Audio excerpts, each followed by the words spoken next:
কারাগারের দেয়ালের ভেতর রহস্যজনক মৃত্যুর অজানা প্রশ্ন।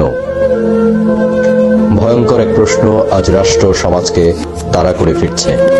2024 সালের 5 আগস্টের পর থেকে কারাগারে একের পর এক রাজনৈতিক বন্দী, আওয়ামী লীগের নেতাকর্মীদের মৃত্যু, যার সংখ্যা বেড়ে দাঁড়িয়েছে 115-তে।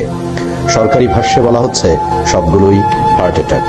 এই রহস্যজনক হার্ট অ্যাটাক শুধু আওয়ামী লীগের নেতাকর্মীদের কেন হচ্ছে, অন্য কোনো সাধারণ বন্দীর ক্ষেত্রে কেন নয়? কিন্তু প্রশ্ন থেকেই যায়, একই সময় পর্বে একই ধরনের বন্দীদের মধ্যে একই কারণ দেখিয়ে এতগুলো মৃত্যু কি কেবলই কাকতালীয়?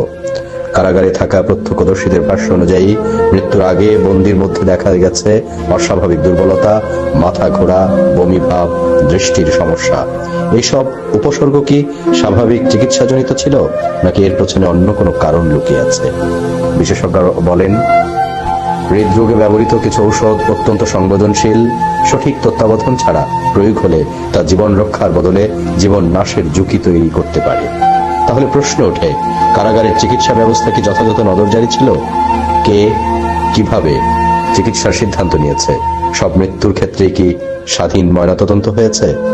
আরো বড় প্রশ্ন, এই মৃত্যুগুলোর স্বচ্ছ ও আন্তর্জাতিক মানসম্পন্ন তদন্ত কেন হয়নি? রাজনৈতিক পরিচয়ের কারণে কি বন্দীদের জীবন কম মূল্যবান হয়ে গেছে?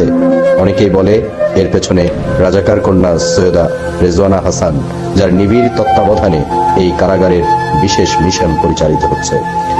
আর তার গোপন অস্ত্র হলো কারাবন্দীদের খাওয়ানো ডিজিটালিস গ্রুপের ঔষধ, যেমন ডিজিটক্সিন, মূলত ফক্সগ্লোভ গাছ থেকে তৈরি এবং ডাক্তাররা হার্টের রোগ, বিশেষ করে হার্টের ফেইলিউর বা অ্যারিথমিয়া নিয়ন্ত্রণে ব্যবহার করে। এই ঔষধ হার্টকে শক্তভাবে সংকুচিত হতে সাহায্য করে, যা সঠিক মাত্রায় নেওয়া হলে জীবন রক্ষাকারী, কিন্তু মাত্রা একটু বেশি হলেই হার্টবিট অনিয়মিত হয়ে যায়, যা অ্যারিথমিয়া নামে পরিচিত।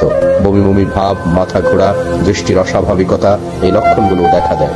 যদি এই ঔষধের সামান্য বেশি ডোজ দেওয়া হয়, তাহলে ধীরে ধীরে শরীরে জমে কয়েকদিন পর হঠাৎ হার্ট অ্যাটাক বা কার্ডিয়াক অ্যারেস্ট ঘটতে পারে। বাইরের দিকে কোনো চিহ্ন থাকে না কোনো প্রমাণ। আমরা কারো বিরুদ্ধে রায় দিচ্ছি না, আমরা দাবি করছি সত্যের অনুসন্ধান। কারাগারের ভেতর যদি মানবাধিকার ভেঙে পড়ে, তবে বাইরে থাকা কেউ নিরাপদ থাকে না। আজ নয়, কাল নয়, ইতিহাস একদিন প্রশ্ন করবেই, এই মৃত্যুগুলোর দায় কার, নাকি এটা কোনো মেটিকুলাস ডিজাইন?